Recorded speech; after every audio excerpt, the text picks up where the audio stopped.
बात करते हैं भूकंप की। नेपाल में भूकंप जो परसों रात में महसूस किए गए थे, उसके बाद जो झटके हैं वो 12 बार महसूस किए गए हैं। 150 के पार पहुंच गई है मृतकों की संख्या। आपको बताएं 157 लोगों की मौत की पुष्टि भी हो चुकी है। नेपाल में बीते 24 घंटे में भूकंप के 12 झटके महसूस किए गए हैं। डर की वजह से लोग घर के बाहर रहने को मजबूर है। तो नेपाल में भूकंप की वजह से अब तक 157 लोगों की मौत हो चुकी है और अब सैकड़ों लोग अभी भी जिंदगी की जंग अस्पताल में लड़ रहे हैं। जी मीडिया टीम इकलौता ऐसा चैनल है जो सबसे पहले भूकंप प्रभावित इलाके जाजरकोट पहुंचा है। जी मीडिया की टीम ने ग्राउंड जीरो पर जाकर हालात का जायजा लिया है। जाजरकोट में 2000 के करीब मकान पूरी तरह से जमींदोज हो चुके हैं और क्या कुछ हालात है वहां पर, देखिए इस स्पेशल रिपोर्ट में।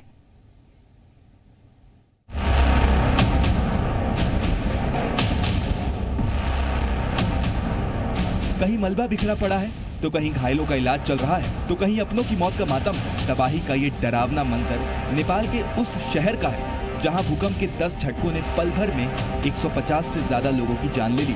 नेपाल के शहर जाजरकोट में भूकंप ने 157 लोगों को मौत की नींद सुला दिया तो वहीं सैकड़ों लोग घायल भी हो गए। जी मीडिया की टीम सबसे पहले ग्राउंड जीरो पर पहुंची और वहाँ लोगों का हाल जाना। हम इस वक्त नेपाल के जाजरकोट में हैं और ये वो जगह है जहाँ पर भूकंप ने भारी तबाही मचाई है। डर का आलम आपके सामने। आप देखिए यहाँ पर लोग घरों के बाहर यहाँ पर सो रहे हैं। आप देखिए यहाँ पर सारे सामान भी पड़े हुए हैं और जो लोग हैं वो बाहर सो रहे हैं। डर का आलम कुछ इस तरह है कि लोग घरों में जाने को तैयार नहीं हैं, परहेज कर रहे हैं। एक रात में 10 से ज्यादा बार भूकंप के झटके झेल चुके लोगों के चेहरे पर दहशत साफ झलक रही थी। आलम ये था कि लोग अपने घरों के अंदर जाने से भी डर रहे थे, लिहाजा उन्होंने सड़क पर ही खुले आसमान के नीचे बिस्तर बिछाकर सोने का फैसला लिया। कितना डर लग रहा है घर के भीतर जाने में? सब घर पूरे गए। आप लोग बाहर सो रही हैं, डर लग रहा है क्या कि फिर से भूकंप आ जाएगा? फिर डर आएगा। अच्छा, भूकंप से जाजरकोट जिले में हजारों मकान क्षतिग्रस्त हो गए हैं तो वहीं 1800 से ज्यादा घर पूरी तरह से मलबे में तब्दील हो चुके हैं और अब यहाँ भूकंप का ऐसा खौफ पसरा हुआ है कि लोग अपने आशियानों की तरफ देखना भी नहीं चाहते। इन लोगों का कहना है कि भूकंप कब दोबारा उनकी जान का दुश्मन बन बैठेगा ये कोई नहीं जानता है, लिहाजा घरों के बाहर रहने में ही भलाई है। नेपाल में भूकंप के आने के फौरन बाद रेस्क्यू ऑपरेशन शुरू कर दिया गया, लेकिन भूकंप प्रभावित लोगों के नसीब में आया खुला आसमान। इन लोगों के लिए भूकंप आने के 24 घंटे बाद भी कोई राहत शिविर का इंतजाम नहीं हो सका और मजबूरी में लोग ठंड के बीच जमीन पर ही बिस्तर बिछाकर सोने लगे। आप बताइए कि घर के भीतर नहीं जा रही है, बाहर सो रही है। डर लग रहा है, डर लग रहा है इसलिए नहीं जा रही। सोचिए जब रात का ऐसा मंजर है तो दिन में यहाँ न जाने कैसे हालात रहे होंगे।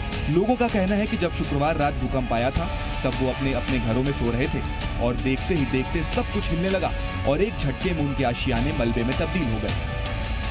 उस दौरान की जो तस्वीर थी, जो मंजर था, वो मंजर और आज का दिन सभी बाहर है। इतना भयानक हो गया। 81 रात में सोए रहे थे सब लोग, ऐसे हिलाया कि वो बड़े बड़े जमीन पूरा कांप रहा था।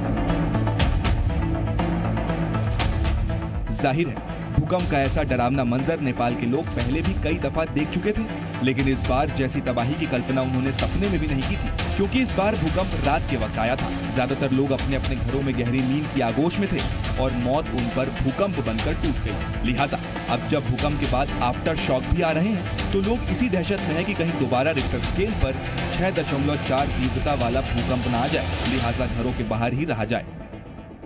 नेपाल के जाजरकोट से नीतीश पांडे के साथ ब्यूरो रिपोर्ट, जी मीडिया।